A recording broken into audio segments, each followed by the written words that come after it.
I'm I'm still sick, but I Yeah. have to work. I have Oh to no, you're study. sick. Oh no. Yeah, I'm Well, thank you sick. for studying. Yes, I have a virus.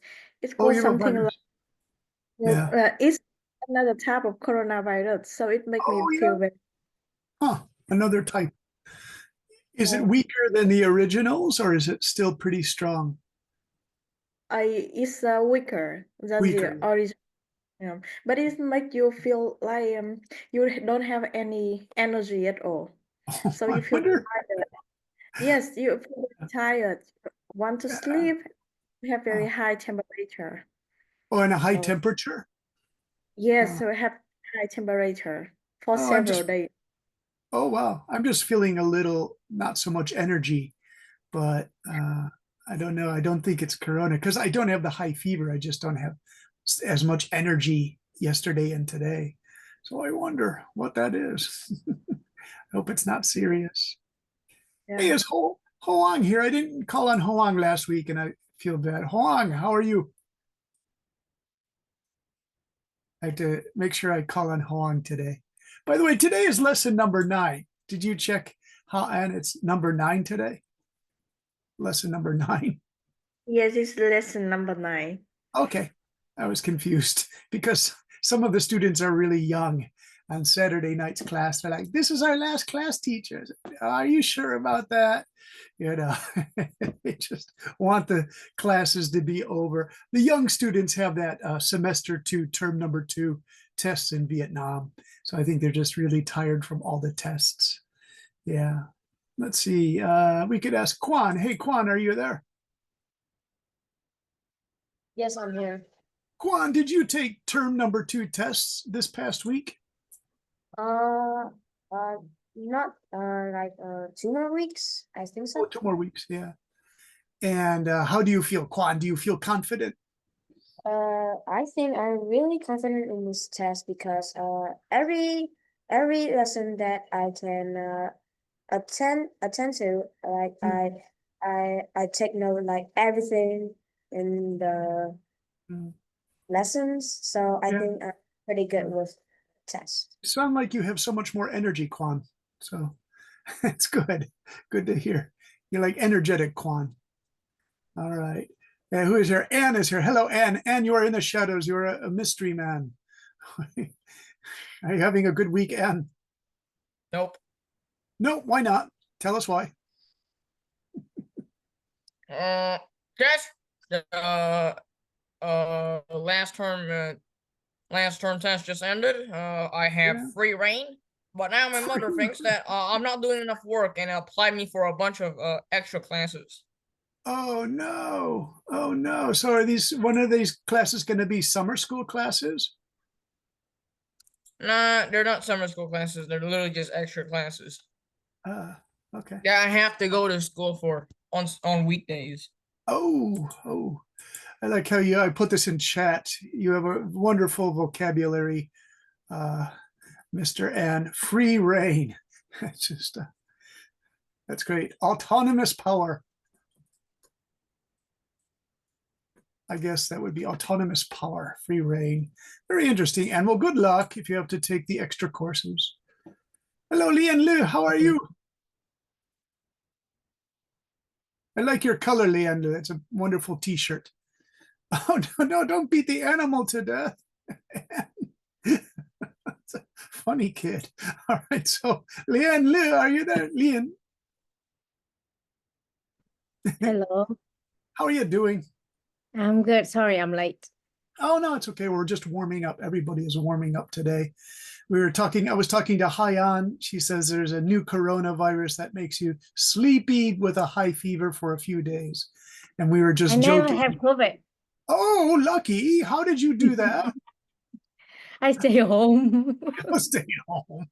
I got COVID because I went back to Taipei because the government owed me like 5,000 US dollars. And I told my wife, I'm going to get that money. So I flew from Japan down to Taiwan.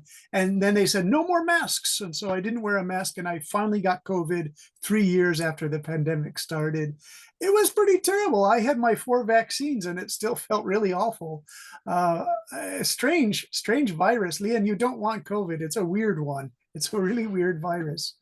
Like Even my brother had 4 times. We Oh, live in 4 the same times. house, but I didn't have it. But Is I he locked my building- door out with my brother. is he building like hyper immunity towards it? Like he'll just come out of this really strong immune system? Yeah, I think You so, know. maybe. Oh my gosh. For me, the strangest thing about it is since I was a child, if I have a really high fever, like 38 degrees, 38.5, I won't be able to sleep at night. I'm just so, I'm going tossing and turning. It's so hot. I have such a headache. I really can't sleep. And then my mother would put a cold cloth on my head, or an ice pack. With the COVID, I fell into a deep sleep and I woke up in the morning and my t-shirt was completely wet from my own perspiration. And that's very strange. I went into a deep, heavy sleep, had a very high fever, and then I broke the COVID kind of. I felt better the next day, but that's never happened before. So I think that might be a really dangerous virus. If it can do that to you, if it can knock you down. So I didn't even wake up because of the high fever. Then I think that's really kind of a dangerous one to have. Hey, Ms. Ellis, are you there with your cool avatar sunglasses? Yeah. How are you, Ellis? Fine, thank you. Ellis, I'm asking the younger students about this term number 2 test. Did you take it already or are you preparing for it? Yeah, I finished the end term exam. Yeah. And it's really not so difficult, but I Okay. think it's really hard to say that. I will be surprised when I see the results. Okay. The students last night told me that mathematics was the most challenging for them. About 50% of the students didn't do well in math. 50% really love math. So how about you, Ellis? How's your math? Okay, but I'm quite afraid about history and geography. Oh, Yeah. geography. Yeah. Geography really poses a lot of challenges. One of my secondary school students said in Vietnam, they teach geography very close to history and they start to introduce math analysis, Alice. Are they doing that in your class? Yeah. Yeah, I'm not sure what they meant by math analysis, but they told me it became really difficult during secondary school. Not so easy and fun like it was in primary school. So I was really surprised by that. Yeah. Hello, Voodoo Loy. I hope I pronounce your name correctly. How are you today? Yes, good evening, teacher. I'm fine, thank you. I'm drinking hot tea. You can call me La. Hmm. Yes, you Bo La. is my surname and La Okay. is my name. Yes, All it's quite hard to speak to say, but I think that sometimes it's okay. Okay, so just call you La. La. All right, because in Japan they always call like the men to men. You say like Hashimoto or Yamamoto. It's like macho man's culture. So that's why I was calling you Vu, like family name. Hello, Mr. Vu. But La, we'll call you La. All right. Hey, the question I'm asking everybody, when I was 9 years old, 1975, April 1975, we were celebrating the 200th anniversary of the city of Boston protested against the British, and the famous American Paul Revere rode his horse to tell everyone the British were coming. And that's when the war against Britain for independence started. But that same week in 1975, Vietnam had its reunification as the forces of the North took Saigon and became Ho Chi Minh City. So, Lo, do you remember that? That's very iconic. Very iconic. I'd like to say that's very ironic, actually. So basically, these Americans who are actually no less than dictators, Yes. celebrating. They got their independence from the British. Yes, and And that's then, exactly what I know. when And I we was got going to our bring independence, they were that still topic. protesting. I know. It's ironic and it's actually hypocritical on the Americans' part. It was a strange time, Ed. Let me tell you about it. As a boy, we were all really excited about America's birthday, but it was also happening with what we call the fall of Saigon. And Vietnam, you say, no, Reunification Day. So do you remember it as a boy? Actually, I was born after Oh, renew okay. I'm year, sorry. 1 year, 1 year You're of okay. All right. renew Sorry about that. year day. Yeah, I and was. I remember as I was told by my fathers and previous Mm, people said that that was Vietnam Wars, and a lot of thing happens. A lot of people was die, yeah. and that was his stories of fighting of Mm, Vietnamese peoples. And mm, now the 50 years passed, and mm, Vietnam's hold ceremonies mm, to encourage the spirits, mm. strong spirits of fighting and protect independence of Vietnamese people.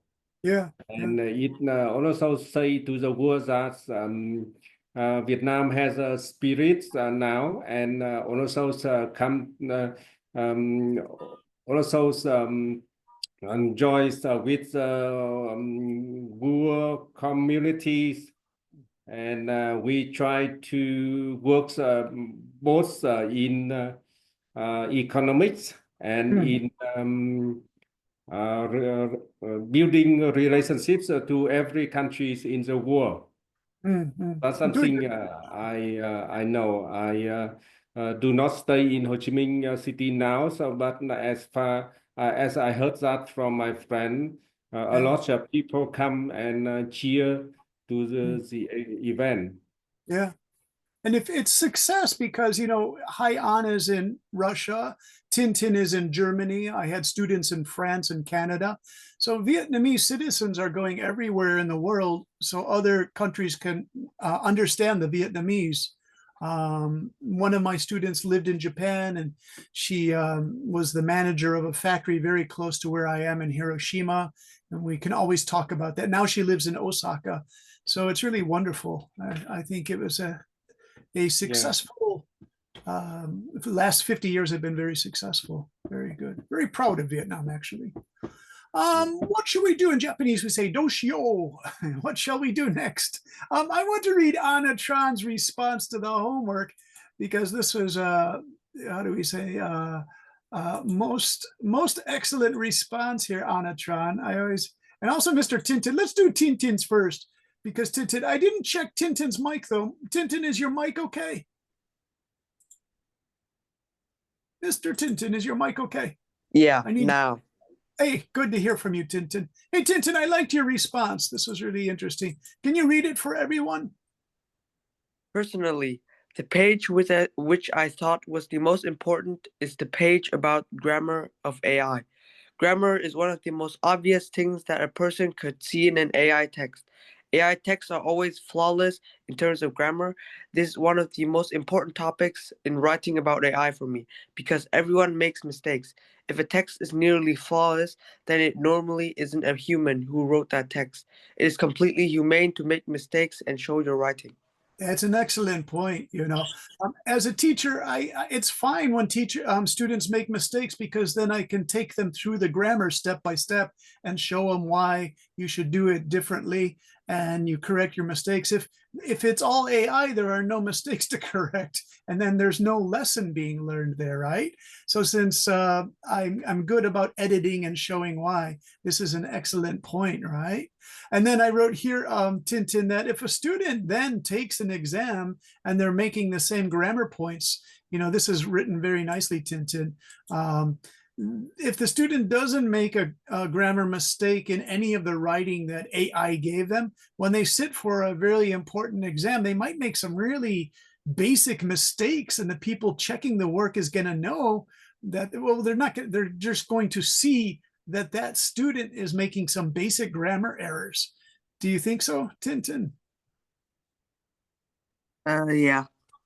You know, if you're like a British person and you're grading an IELTS test for the essay portion and you see some really basic grammar points, it could be the student would get a lower grade, right? Yeah, I would agree. Yeah. By the way, are you going to take IELTS, Tintin? I don't know yet. Yeah. That's through, most everyone knows because it's here, I'll put it in the notes for your writing here. British Council. British Council has become so popular worldwide as an education. The British Council, they offer the IELTS and they're in Vietnam. I know a guy who taught for them in Hanoi, I think. So it's British Council teaching of English and essay writing. So the people who grade them are native speakers. And so they're pretty strict. IELTS is strict. If they see basic grammar mistakes, they're going to take off points for that, right? All right, nice work, Tintin. Thank you for sharing that. Let's go to Ha'ans as well. Oh, wait, not Ha'an, it's Anatron. Anatron, nice work on this as well. Let's see if I can get it ready here. And here we go. One moment, please. I have too many things up. All right, so we'll save Tintin's and we'll go to Anna's. Yeah, this one was a really great topic. Anna, I'm glad you introduced this one. It's really good. I think we talked about this briefly, this new idea of AI hallucinating. It's just such an amazing thing that these software developers come up with, and AI developers hallucinating, making really strange mistakes in their responses. So let's go to Anatran. Anatran, are you there? Hi, are you Oh, able to? no. Oh, hi, Anatron. Are you there? Yeah. Okay, Oh, yeah, you're good. Okay. Shall I make it a little bit bigger? Sometimes students are looking on smartphones or tablets, so I should make that bigger, right? Okay, there you go, Anna. Would you like to read it? yeah, of course. In one of the slides on the topic of AI tools for writing, Prof. Stosky mentioned the effect of AI hallucination. The term AI hallucination describes a phenomenon where a large language model, like a generative AI chatbot, perceives patterns or objects that are non-existent or imperceptible to humans. And this makes the model generate outputs that are nonsensical or altogether inaccurate, although they can seem realistic at first glance. In these cases, these hallucinations occur due to various factors. For example, the model tries to fill in the gaps based on similar patterns from its training data, leading to incorrect guesses. Personally, when writing essays, I found writing citations to be a tedious task, so I often needed the help of AI to rearrange the list of references I used in my essay. But because I know of the AI hallucination, I was more cautious of its responses, and I always make sure to double check its citations. For some publications that use AI for referencing their citations, hallucination could occur. And if you detect an AI hallucination when reading a paper in any journal, the possibility that the journal is a predatory journal is very high, as the peer review process failed to notice this major mistake. Yeah, I was wondering on this, Anna, the predatory journal, is this just a journal that isn't very serious? Nobody takes it seriously because there is no good peer review processes? It's just such an interesting, I've never seen that before, a predatory journal. I have heard stories of professors in Japan submitting their materials to journals that aren't very well respected because they have to publish once a year. And so I was wondering if that might be what you mean, Anna, by predatory journal. Well, predatory journal is basically journals that they exploit the open access model, like they charge the author. So author have to pay money to publish on the journal, but the peer review process is not like up to the standards. So yeah, they just receive your money, but they don't review your paper, and they just publish it right in the journal. So your paper is very low quality. Yeah, and it's going to make your academic reputation go down. Yeah, because in those journals too, they have really controversial things like Holocaust deniers and things like this. And it also, the reputation is really bad, right? I think I was playing with the idea, Anna. I said this, I wonder if you could test the legitimacy of a journal you might suspect of lacking academic standards by intentionally submitting information that you know is not satisfactory with incorrect citations in order to see if the journal catches it or the AI catches it. You know, like it's a reverse process. But I only wrote that quickly, Anna, so I'm not sure if that would work. It's just an idea. Testing AI. Now, my nephew is a lawyer. He was in the city of Seattle, but he wanted to change from Seattle to Portland, Oregon to buy a cheaper house. So he moved south and he has to take the Oregon state law test called the state bar test for lawyers. And he was asking Chat GPT some questions. And he's a very intelligent lawyer. He found ChatGPT was using laws from other states in America that cannot be used in Oregon. And ChatGPT was claiming that this was Oregon state law. And he knew this was not true. So he was really disappointed with ChatGPT for questions of law. So that's a warning like that. It was a real hallucination. He said, ChatGPT is making stuff up, Uncle Brendan. So he was really disappointed. Okay, let's see. I wanted to go back to introductions part 2 because we did this 2 or 3 weeks ago. And there was a second part in the textbook about the importance of introductions. So just the opener to this is tonight is part 2 of our work on introductory paragraphs. Our focus is selecting a background to include in the introduction so readers will understand the essay topic. If you feel the essay topic is a familiar one, provide a brief background and focus on presenting information which may challenge what readers already believe about the topic. Challenge conventional wisdom is what is used in social media. The textbook we use suggests using the issue of obesity or grossly overweight people worldwide. Since many Americans suffer from obesity and the country is the home of fast food hamburgers, a relationship between unhealthy food and getting too fat may be the general assumption or conventional wisdom our readers will make. However, we can use the hook, and I think we talked about the hook. I'm not sure if it was in writing number 3 or writing number 4, but the hook that brings your reader into your writing because it's so interesting. So if we can use the hook we have discussed, where we do the unexpected thing with our thesis and use this approach instead. So we have the rise in worldwide obesity rates has less to do with the spread of American style fast food and has more to do with an increase in the American style fast life. And so this part here that's underlined, that's the change. That's like the interesting hook that leads to your thesis. That is not just because Americans are successful in creating hamburger franchises like McDonald's and Burger King all over the world. This is true, it's valid, but it's actually what the person who wrote this wants to focus on. It's the fast-paced life that is going globally that is a huge contributing factor to obesity all around the world now.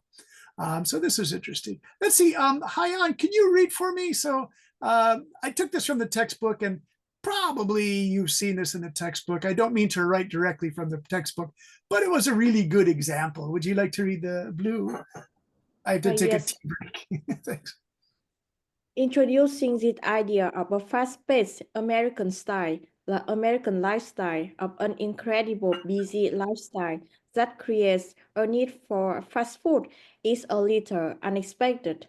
It's a nice twist or hook. We assume readers may be familiar with obesity rates increasing around the world, and readers might assume that the problem is simple. Too much fast food, we can also be described as junk foods.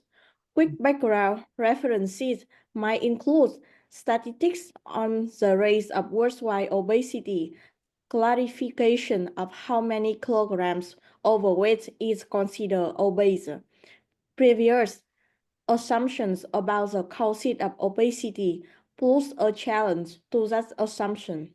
Yeah, and I think we talked about statistics can also be used as a hook if the statistics, I'll put this hook, if the statistics are kind of shocking.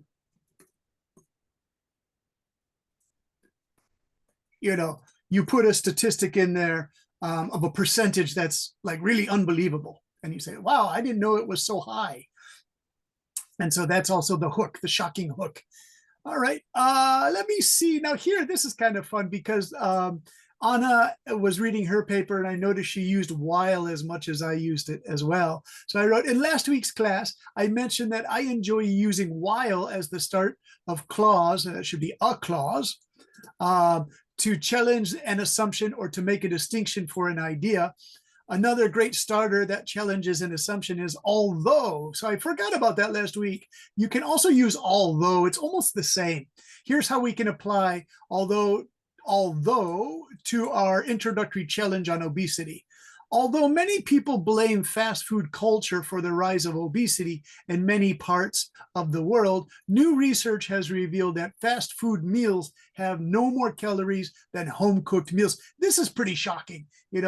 Fast food and food that you eat in your house actually have the same amount of calories, and but it doesn't talk about fat. Now, this is interesting because just reading this, I think, well, what about fat oils? You could cook healthy food at home without as much oil. So I'm going to put a question mark there.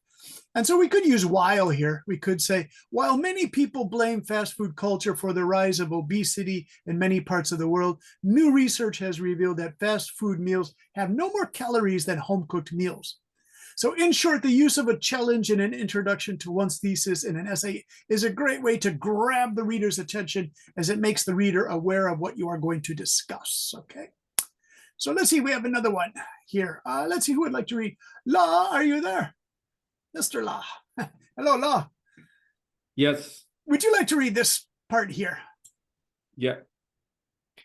Now our very precise, concise textbooks always remember to include highly important or salient points in each exercise. The textbook asks, what if the topic you are going to discuss is not too well known? Raise question. If the topic is not familiar, more background information may be necessary for the reader to understand the topic. For example, topic ways to improve the lives of people in developing countries. Says funding for desalination plants is one way to increase social stability and economic growth in those areas of the developing world in need of fresh water, a resource arguably more vital than oils and more precious than gold. Very good. Interesting because, the last part is the real hook. The real shocking thing is it could be that fresh water is becoming more valuable than oil or gold. And, that draws the reader in as the hook. It's really interesting. So our topic, ways to improve the lives of people in developing countries. And so this maybe assumes that your readers don't know about desalination plants. One way to, taking the salt out of the water. The Israelis are using these, the Saudi Arabians, the Australians. California is using desalination plants. And so it's taking the salt out of the seawater to make fresh water because water is becoming more precious than gold. So that's something new for the reader. Since general readers for something like an online posting on social media may not have much knowledge of two key points of the essay, the issue of water shortage and the use of desalination plants. It says desalination, but on media, on television, they say desalination. You can just say that it is less salty. Less salty. To make it the issue of water shortage and the use of you can just say factories that salt water. You don't have to be that fancy in words. Very good, Ad. Okay. Thank you. I'm laughing. That's a really good point, actually. Anne says, keep it simple, teacher. All right. And very good, very good. Okay, so the scope of the water shortage problem, countries affected, how lives are affected, resulting in social and economic problems. Statistics on water availability, a definition and description of desalination. I like this better, desalinization, but in the book they use desalination. Desalinate. I can't even say it properly because I'm used to saying desalinization, or taking the salt out of the ocean water, as Mr. Ann said. Okay, so these are our points that could be covered in the introduction.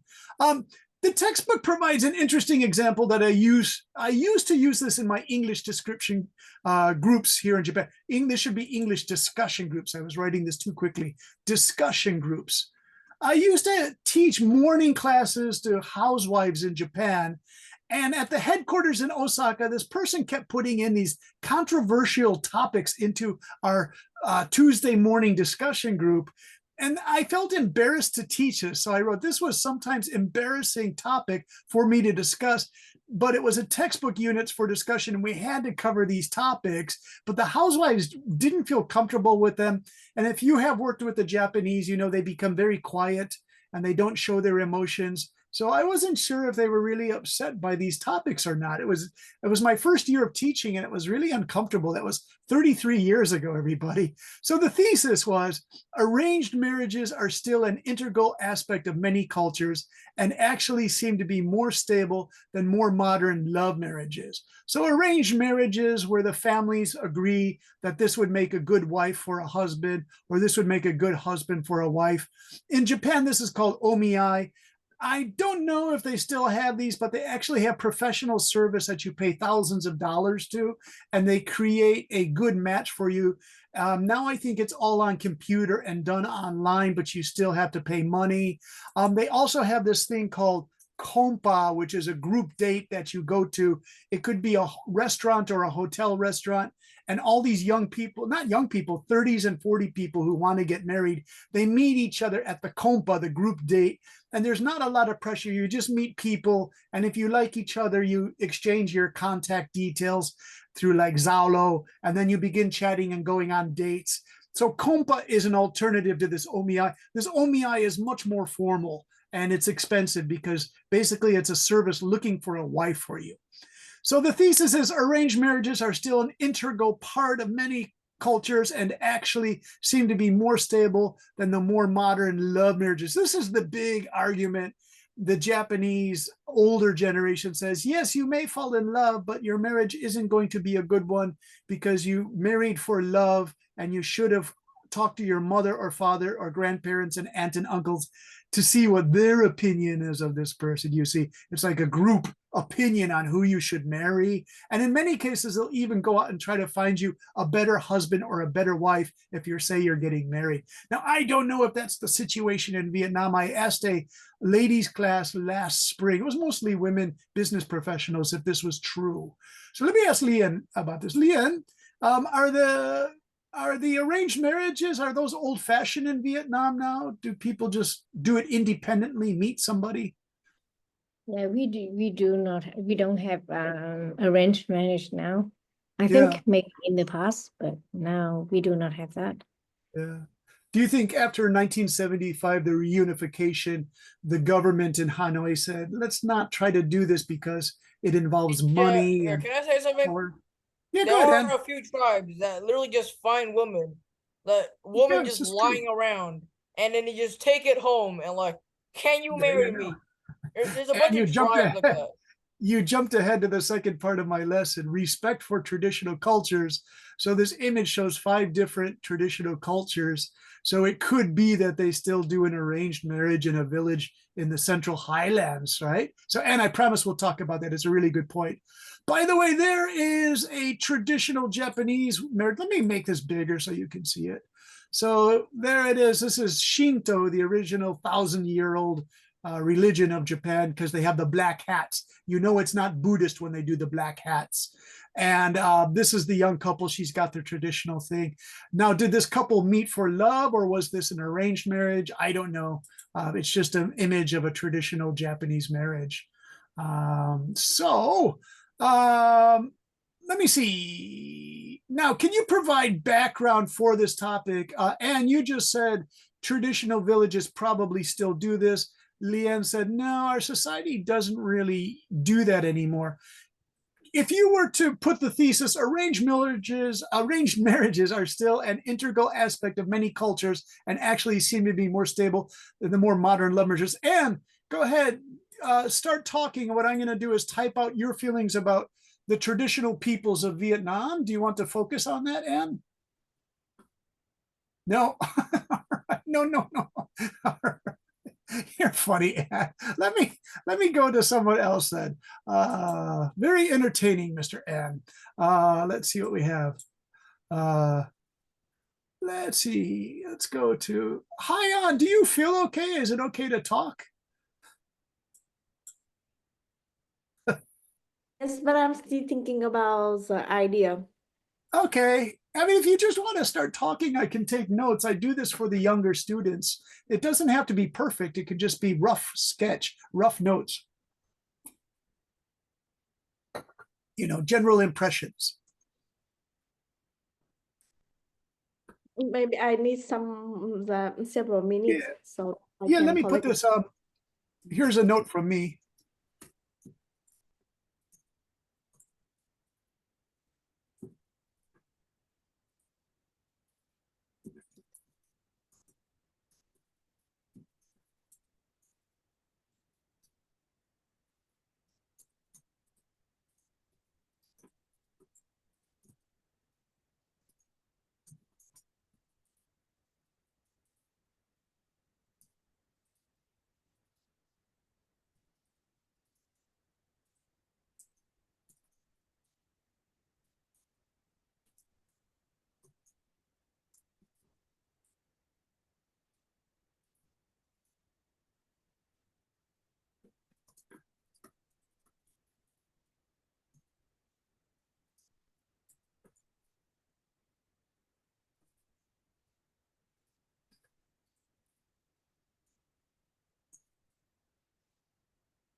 Okay. I'm laughing as I write that because my cousin Bernie told me that 18 years ago. She had 4 daughters. So Bernie went from being quite liberal and socialist in the 1970s. When she had the 4 daughters, she became somewhat conservative about marrying for her daughters. Her younger sister, Evie, who's my really good friend, married a man from Holland. And the man suddenly became very religious and made it difficult. So they divorced, and he lived in Holland and she lived in Ireland. So Bernie said, I wish she would have talked to my mother and father and the rest of the girls in her family to make the decision as a group decision. And I was surprised by that. I said, Bernie, that sounds like Japan. And she said, yes, I know, but that's how she felt. So I was really surprised by that. And your microphone is off. Do you want to on? Anne, would you like to contribute something? Yeah, just quick. All right. And you say I'm too young to think about getting married right now. Okay. Let's see. And did you know in Israeli culture, boys and girls got married when they were 12 years old? And that's ancient Romans 2000 did that years ago. too, so I guess Jews aren't any better than Romans. Yeah. 12 years old. Well, you see, Israelis for children to marry each other. It's also no surprise that they kill children. It's All literally right, let's said not on the get into TV. that one. All right. All right. It was, I'm pretty sure Hitler had some right in killing a. All right, all right. Hot topic. Let's avoid that one for now. Let's go. Let's see.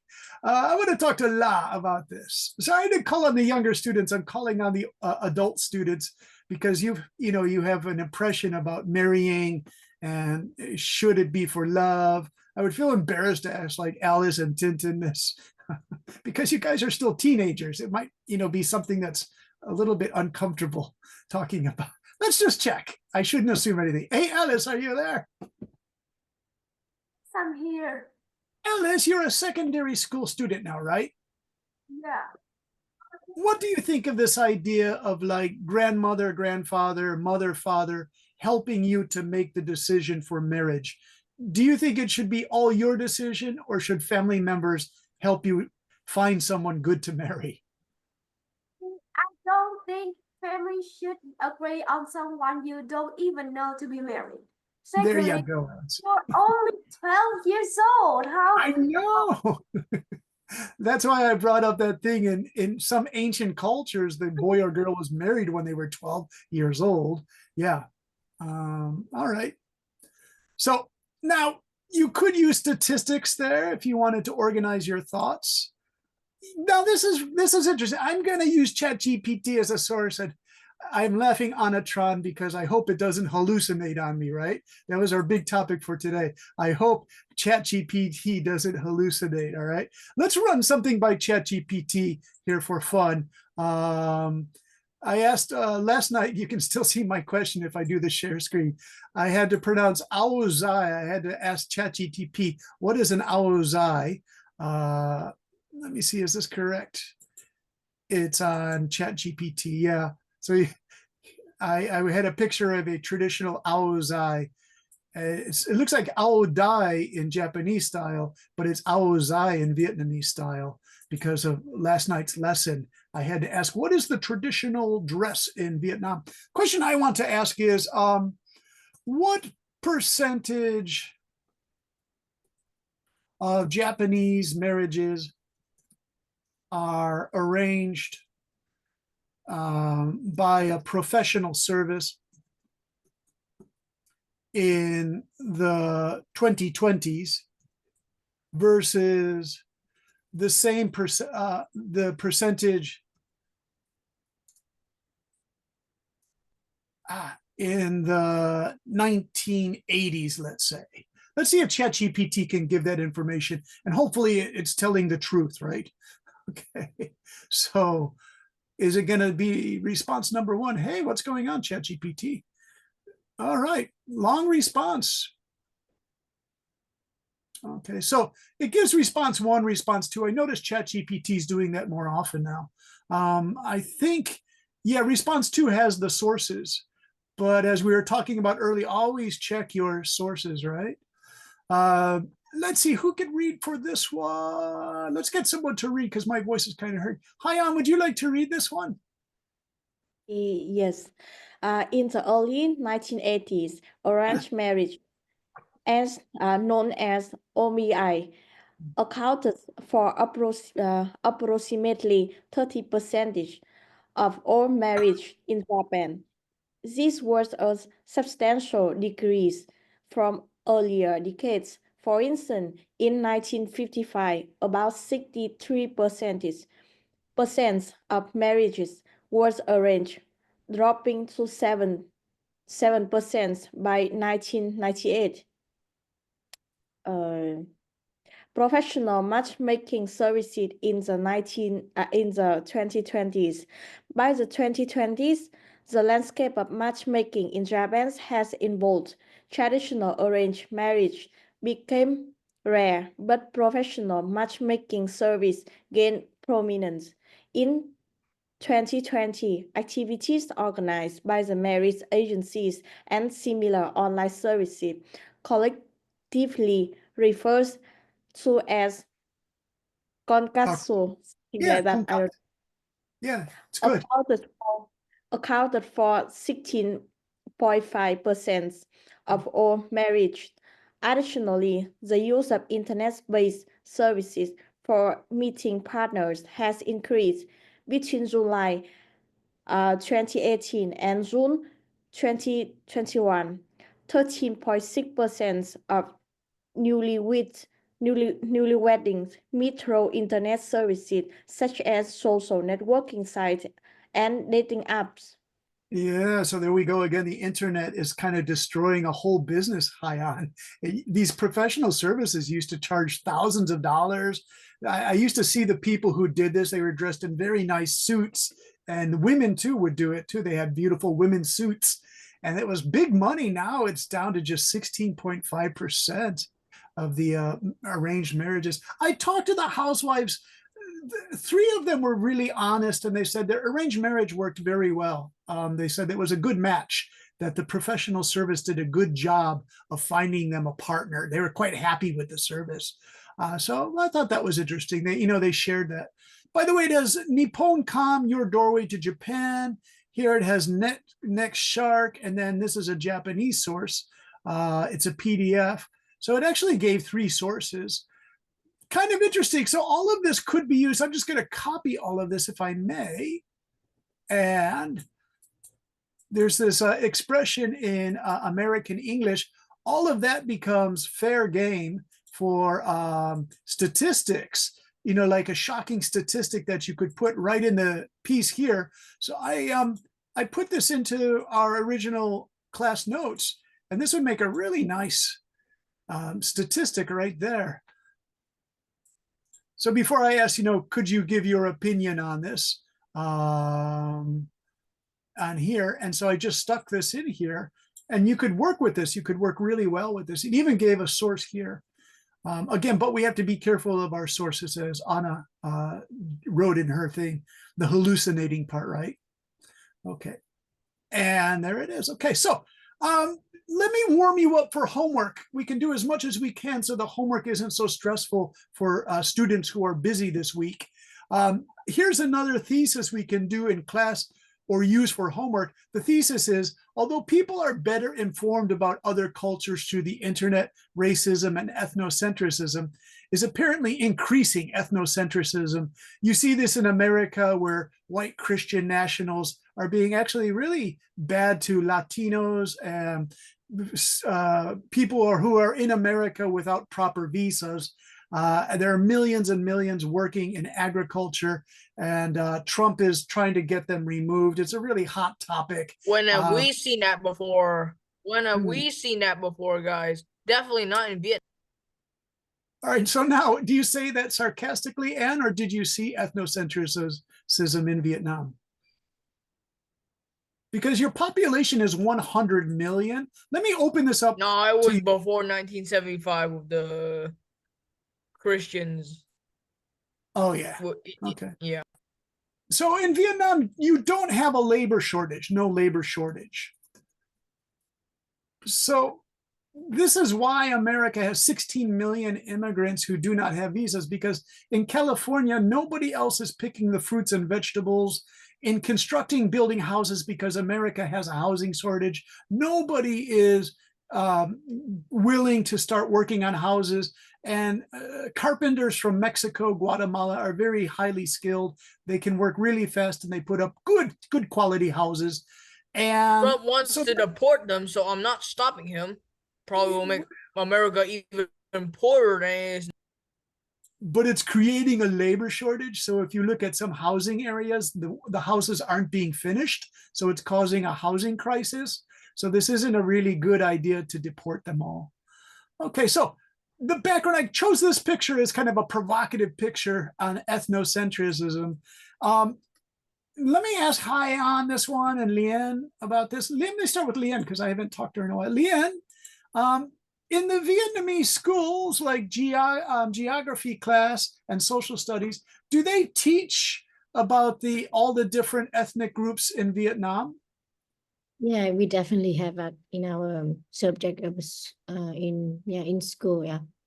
Do the classes have this thing called normative teaching, where you're trying to teach a societal ethics or morality? And in this case, it would be like the theme would be tolerance towards the ethnic minorities. Like no, we teach the culture and embrace or helping each other, like we are like a family. Yeah. Oh, okay. One nation, one family. Nation and culture and. Okay. Yeah. But does it also? It's ethnic, like clothes, custom and tradition and food and cuisine. Actually, it's interesting, Liam, because as an essay question last September, I asked my debate class, do you think it's a good idea for Vietnamese schools to create an extra credit thing in summertime where a young secondary or even primary group of students could go to one of the native areas on the Mekong Delta or the highlands and stay with the family for 3 days or 5 days as part of their education? They love the idea. They said, we would love to do that. I was really proud of them. I said, but you could get sick from the food. You might find their customs strange. You might see them killing animals in front of you, for food, like chickens or ducks. I said, oh, no problem, teacher. We want to do this. This is a great idea. So I told them, well, introduce it if you're like in a group that gives feedback to the government education ministry about what to do. You could suggest that, like a 5-day working holiday in the highlands. Let's see. Let's ask a young student that question. Hey, Alice, it's you again. Hey, Alice, how are you? Miss Alice, are you there? Alice, would you be interested in like going to a rural part of Vietnam and meeting the original people and working for like 5 days with your friends? You don't have to go alone, and you stay with the traditional families and you learn about farming or hunting or working on the river, fishing. Would you be interested in something like that as part of your education? Actually, I have experienced that Oh, once. you do? Okay. Tell When us I did about your experience. a visit to the countryside. It's actually very good, but it's also Oh, very hardworking. okay. Was it something your family did or did your school do it? My friends, we have experience.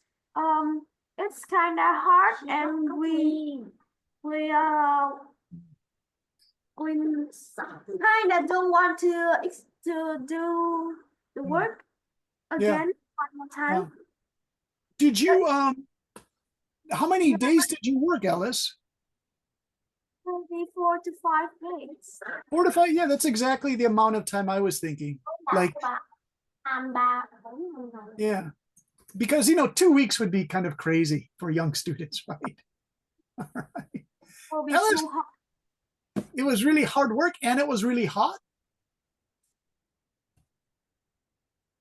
Oh, okay, her microphone isn't on. All right. Very interesting. I'm kind of surprised by these answers. So I just assumed nobody had done that, and Ellis has done that already. All right. Very cool, Ellis. All right. So let me ask Hyan's question there. For Hyan and Anatran, you are both involved in research. So the experience towards the original question was, although people are better informed about other cultures through the internet, racism and ethnocentrism is apparently increasing around the world as people find more opportunities to compare their own culture to that of others. So, in Vietnam, is there basic tolerance for tolerance towards the ethnic minorities in Vietnam, Hyan? Yes, I think we have a tolerance towards the ethnic minority. For example, when I attend when I writing my exam at to enter the university, my friends from ethnic minority group, she have the plus several point from the government. So I think like government try to help ethnic minority student group can enter have opportunity to enter the university level. All right. Yeah. So they give them like more encouragement to get into the university level. In the university level, Hyan, do they study agriculture? A lot of governments invite them to work in study agriculture to improve their areas. It depend on their research and then their interest. For example, I was study in the military university, and then some of my friends, they from minority, they call like Mường, the ethnic minority Mường, and then they study like something about the party, and then later on when they finish their study, they will come back to their home city, and then gather people together and help them like how to like with agriculture, and then Mhm, how to make to become like a community, mhm. Uh-huh. something like that. Okay. And then they also help people to practice English because they want to invite more tourists to Mhm. develop that as a Yeah. city. Yeah. Uh-huh. And also they want the English because they have to communicate with international aid workers for development. That's one thing I read. Yeah. There was this article I read for last year's class that the World Bank was working with the Vietnamese government to try to convince the ethnic minorities on the Mekong Delta to only plant 2 rice cycles for 1 year. Usually they do 3. And the ethnic people said, we're going to lose money. We have to plant 3. And they said, no, we're going to flood the fields because we don't have enough water for 3 rices. We're going to have you raise ducks. And the people said, we know nothing about ducks. So they had to send university agricultural people and livestock to show them how to take care of ducks. But the original people said the duck thing was actually a huge success. They didn't realize how much money they could make in ducks. So that's become a new thing, like 2 rice plantings and 1 huge lake for ducks. And yeah, it's kind of fascinating they did that. I'm not sure long term if that will be successful, but it's just one of the ideas. So, what do you think? This was the idea in the book. It was the ethnocentrism. Would you be interested in that for a homework assignment? Just a paragraph. It just has to be 1 paragraph, an introductory paragraph that's going to introduce us to the topic of ethnocentrism on the rise. I could easily write a paragraph about that in America with what's going on right now. But with that topic, let me ask some students here. Let's see, Anna Tron, are you still here? Hi. Hi, Anna. Is this idea of the ethnic minorities, tolerance for ethnic minorities, do you think it's an interesting topic for a 1 paragraph homework assignment? Well, personally, my background is actually STEM, so I study like science, biomedical sciences. Okay. Yeah, so cultural studies for me is not really I would say it's not interesting, but Yeah. yeah, it's just yeah, it just not really fit my background, you know. And I didn't know you taught STEM. That's really interesting because I was helping with STEM in Taipei with a really wonderful, eccentric Taiwanese science. He's the head of the science department at the high school, named Sean Wu. He's such a funny man. He was all STEM for his students, Anna. So I'm really surprised to hear that. Okay. I'm using the textbook that, Haiyan, you also have the textbook, the green one. I don't know if you can see that. It's there. So it's, they had the topics. So there was ethnocentrism. Another one is nanotechnology. Let me write this one out. It might be more interesting for you. Let me do this one if I can bounce my book correctly. This other topic was for a thesis, just 1 paragraph response, everybody. Thesis. And here it is. It's the argument could be made that nanotechnology has been the most influential science in the 21st century due to the number of life-changing products developed from it. So I'll just type that out. If anyone is interested in science, this one is the argument could be made that nanotechnology has been the most influential science in the 21st century, due to the number of life-changing products developed from it. Okay, so then the goal with this thesis statement would be to support this with the background, all you have to do is add the background. You say, teacher, what are we doing? Just one paragraph. Can you discuss the background of it? You can do two kinds of background. You can do basic background, or you can do a little bit more detailed background. So remember, two choices. If you think the people reading your paper know all about it, then simple background. But if you think that they don't know much about it, you could do more informative background for your introduction paragraph. And there's another one about cinema. And I'll tell you what, I'll type out the 5 possibilities again and put them in the Zalo for your homework. And you can choose just one. It's just one paragraph. And the paragraph, just to review, would look a little bit like this. We'll go to let